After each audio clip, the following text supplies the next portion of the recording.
Greetings, Internet Land. My name is Chicko, and welcome to the Dustbin video show. Today's episode will be revealing the 30th anniversary re-edit of Night of the Living Dead. Since everyone and their mama has seen Night of the Living Dead, I'll be focusing on the new footage in this review.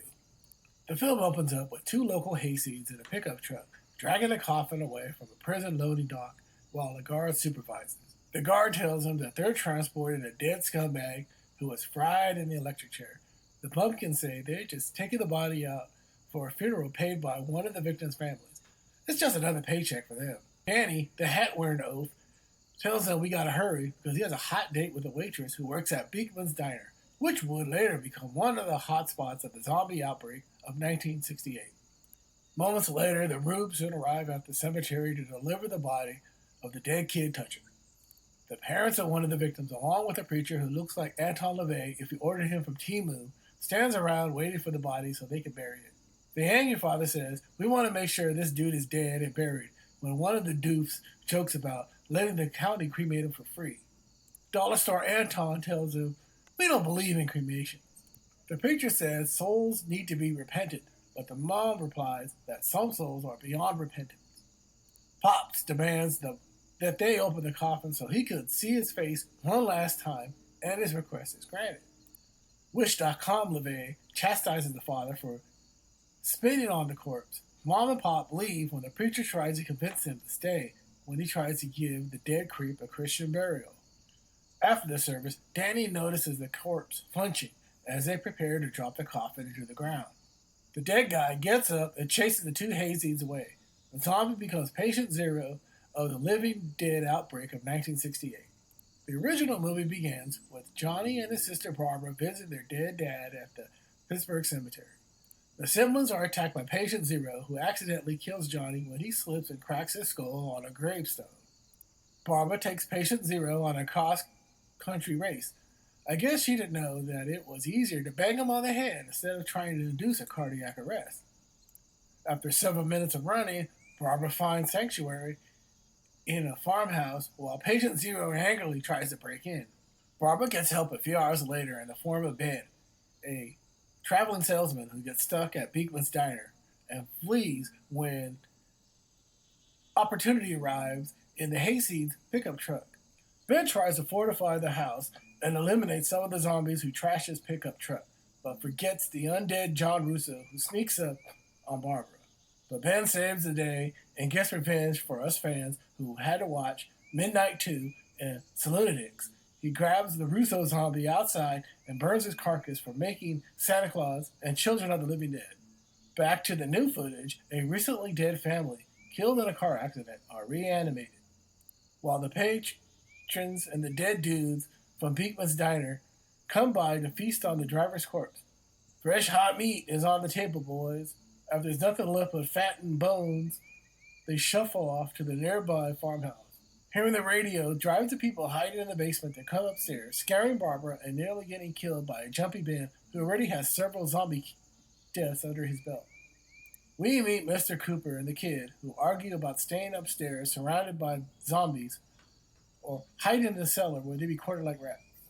After seeing more of the living dead surround the house, Cooper runs into the basement while the kid brings up his girl, Judy, from upstairs. Some more new film footage of the living dead is shown marching towards the farmhouse. Downstairs in the basement, we see Cooper, his wife and daughter, who was bitten by one of the zombies. Judy comes back into the basement to help watch the dying kid while Mrs. Cooper goes upstairs for a break. They all gather around the idiot box and realize that the zombie outbreak has spread far and wide. The director and co-writer of the film makes a cameo appearance as a reporter, interviewing a government official. The group inside decide to head for a nearby rescue station and make home bombs to distract the zombies while Judy and Tom get into their truck while Ben distracts the zombies. Low on gas, the trio head to a fuel pump that's located near the barn, but the pump is locked and none of Tom's keys work. Ben shoots a lock off, but the dummy Tom spills gas everywhere, including on top of Ben's torch, which catches the truck on fire. Despite Ben's pleas for the two idiots to get out of the truck, they drive off and it blows up. The living dead then have a nice barbecue. The survivors inside watch the boob tube and learn of a posse of zombie killers are heading in their general direction. But the marauding zombies begin to use weapons and knock out the power and destroy the occupants' hastily built fortification. In the chaos, Cooper steals the rifle, but Ben overpowers him, takes it back, and shoots him dead. The dying Cooper runs back downstairs, where he is eaten by his revived daughter, Karen. When the house is completely overrun by zombies, Mrs. Cooper runs into the basement to follow her husband and is murdered by their zombie daughter. In the melee, Barbara's brother comes back to take her away. Ben, the lone survivor, comes face to face with Patient Zero. He also bumps into Karen before locking himself in the basement. Down in the cellar, Ben has to re-kill Mr. and Mrs. Cooper, who were just murdered moments earlier by their own daughter, Karen. The next day. In the new footage, we see Dollar Tree Anton LaVey is being interviewed by a local newscaster about the outbreak and Patient Zero. During the interview, zombies from Beekman's Diner are finally being taken care of. The preacher man decides to confront Patient Zero armed with only a Bible and is nearly killed. But he is saved by the father of one of Patient Zero's victims and members of the zombie-killing posse. The main posse group is heading towards the farmhouse while being followed by a news crew. Ben wakens in the cellar, hearing the gunshots of the zombies being eliminated outside. Unfortunately, poor Ben gets killed by a trigger-happy posse member who mistakes him for a zombie. Or does he?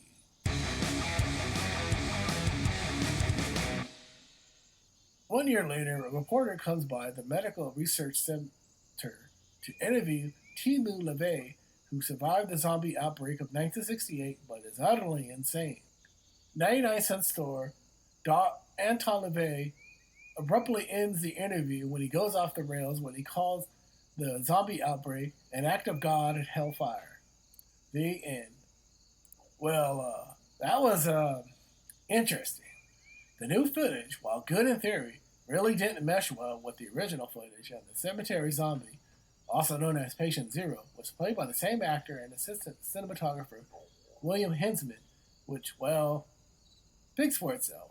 The new soundtrack was also composed by the actor who played Dollar Tree Anton LaVey. The original soundtrack was made up of library music, but the composer could have came up with a creepier, gothic-influenced music.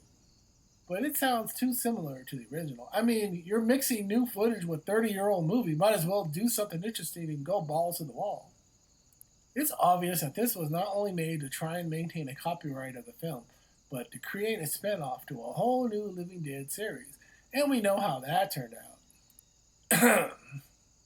For more information about Night of the Living Dead 30th Anniversary Recut, check out Alvicado's Drama Behind the Drama. Time to see what the humans are watching again. I hope you enjoyed this show. Bye.